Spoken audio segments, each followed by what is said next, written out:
अस्सलाम वालेकुम व्यूअर्स, उम्मीद करती हूँ कि आप सब खैरियत से होंगे। आज की वीडियो में हम बात करेंगे नियत के बारे में। नियत क्या है, इस्लाम नियत पर कितना जोर देता है, इसकी अहमियत और फायदे क्या हैं। सबसे पहले नियत क्या है। नियत अरबी जुबान का एक लफ्ज है जिसके मायने इंटेंशन या पर्पस के हैं। ये एक अंदरूनी जज्बा है या फिर अज़्म है। कोई काम करते वक्त आपके इरादे का नाम है। और इस्लाम में नियत का मतलब है कि आप ये काम सिर्फ और सिर्फ अल्लाह की रज़ा के लिए कर रहे हैं। आप कोई भी इस्लामी इबादत परफॉर्म करते हैं तो नियत का होना लाजमी है, जैसे कि नमाज, रोज़ा, ज़कात, हज। इन सब को परफॉर्म करते वक्त अगर आप नियत नहीं रखते या करते तो ये परफॉर्म नहीं कर सकते। ना सिर्फ ये मेजर इबादत बल्कि आपकी पूरी जिंदगी में हर अमल के इवज आपको नेकी मिलेगी या नहीं, इसका इन्हिसार नियत पर है। हजूर पाक सल्लल्लाहु अलैहि वसल्लम ने फरमाया, अमाल का दारोमदार नियतों पर है। और इसी हदीस से हमें मालूम होता है कि नियत किस कदर अहमियत रखती है।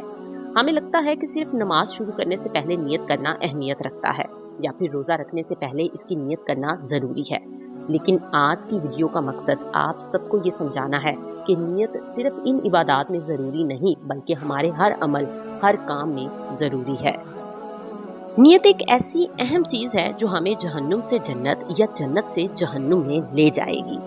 देखें, आप दिन में सैकड़ों काम करते हैं, अपने माँ बाप के काम, अपने बीवी बच्चों के काम, अपने दोस्तों या रिश्तेदारों से बातचीत, अपने काम। इन सब कामों को करते वक्त अगर अपने आप को ये याद दिलाकर रखें कि ये सब मैं इसलिए कर रही हूँ या कर रहा हूँ कि इसका हुक्म अल्लाह ने दिया है, या फिर ये एक अच्छा अमल है, मेरा अल्लाह मुझसे राजी होगा। मिसाल के तौर पर आपके किसी दोस्त का मैसेज आया, आपका दिल नहीं था कि आप उससे बात करें या आप मसरूफ थे तो आपने सोचा कि फारिग वक्त में जवाब दे देंगे। लेकिन अगर आप ये सोचें कि दोस्त को इंतज़ार करवाना अच्छा अमल नहीं है, और क्या पता अगर मैं उसकी बात सुन लूँ तो मेरे अल्लाह को ये अमल पसंद हो, और आप उससे फौरन बात कर लें। जब आप अपने काम में अल्लाह की रज़ा को शामिल कर लेंगे तो वो काम क्योंकि अपने अल्लाह के लिए किया होता है आपने, तो आपको मिलेगी नेकी।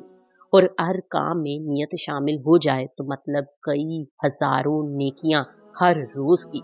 और हम सबको मालूम है कि रोज़े क़यामत एक एक नेकी के लिए हम तरस रहे होंगे। दोस्तों, इस्लाम वाहिद ऐसा दीन है जो इंसानियत की हर लिहाज से भलाई की बात करता है और बुराई को नापसंद करता है।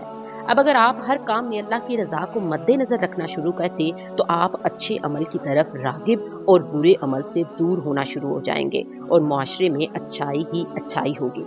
जैसे पिछली एग्जाम्पल में अगर आप दोस्त के मैसेज का जवाब देते हैं तो ये एक अच्छे अहलाक की निशानी है और सबसे वजनी नेकी अहलाक की ही है। इसी तरह सोचिए, अगर आप अपनी बीवी से बात करते वक्त ये सोच लें कि मेरा ये अमल अल्लाह को राजी करेगा या नहीं, तो यकीनन अगर आप गुस्सा कर रहे हैं तो आप रुक जाएंगे, और अगर आप मोहब्बत से बात करेंगे तो आपको बेतहाशा नेकियां मिलेंगी, क्योंकि सही नियत से किया जाने वाला अमल इस्लाम में इबादत ही समझा जाता है। चलिए आपको एक और एग्जाम्पल देती हूँ। आप शादी क्यों करना चाहते हैं? आप क्यों चाहते हैं कि आपके बच्चे हों? आप सफ़र क्यों करना चाहते हैं? आप नहाते क्यों हैं? आप अपने बाल क्यों कटवाते हैं? या आप खाना क्यों खा रहे हैं? आप काम पर क्यों जा रहे हैं? इन सब बातों का जवाब ये मत दीजिएगा कि सब ऐसा करते हैं इसलिए आप ऐसा कर रहे हैं, या फिर आपको ये करना पसंद है, आपका दिल चाह रहा है इसलिए। ऐसा कभी मत कहिएगा। जहाँ नियत नहीं होती वहाँ इनाम नहीं, नेकी नहीं। आपसे पूछा जाए कि आप खाना क्यों बना रहे हैं, आप कहें बच्चों को भूख लगी है इसलिए। नहीं, अगर आप ऐसा कहेंगे तो ये अमल अल्लाह के लिए नहीं है। अगर आपकी नियत अल्लाह की रज़ा और अल्लाह की खुशी नहीं है तो आपका ये अमल बेकार है। लेकिन यही अमल में अगर कहें कि मेरा अल्लाह इस अमल से राज़ी होगा तो आपको नेकी मिलेगी। अपने हर अमल की नियत को देखें, अपनी नियतों को ठीक करें। आप खाना बनाएंगे, बच्चे खाएंगे, वो खुश हो जाएंगे, और किसी मुसलमान को खुश करना नेकी दिलाता है, सवाब मिलता है। ये है नियत कि आप खाना क्यों बना रहे हैं। अपने रोज की रूटीन के कामों में नियत करना शुरू कर दें। हर काम इबादत बन जाएगा और आप आहिस्ता आहिस्ता एक आम इंसान से अल्लाह के खास बंदे बन जाएंगे। नेकियों के अंबार लग जाएंगे, क्योंकि रसूल पाक सल्लल्लाहु अलैहि वसल्लम ने फरमाया, اللہ پاک تمہاری صورتوں اور تمہارے مالوں کو نہیں دیکھتا، بلکہ وہ تمہارے دل اور تمہارے اعمال کو دیکھتا ہے۔ ایک اور جگہ فرمایا، ہر شخص کو اس کی نیت کے مطابق ہی اجر ملے گا۔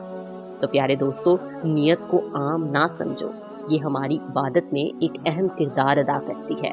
ہمیں ہمیشہ کوشش کرنی چاہیے کہ ہر کام کے پیچھے ایک نیت ہو، اور دعا کرتے رہنا چاہیے کہ ہمارا ہر عمل اللہ کی رضا کے لیے ہو۔ میری دعا ہے کہ اللہ پاک ہم سب کو ہر کام میں نیت رکھنے کی توفیق عطا فرمائے اور ہماری عبادات کو قبول فرمائے۔ آمین۔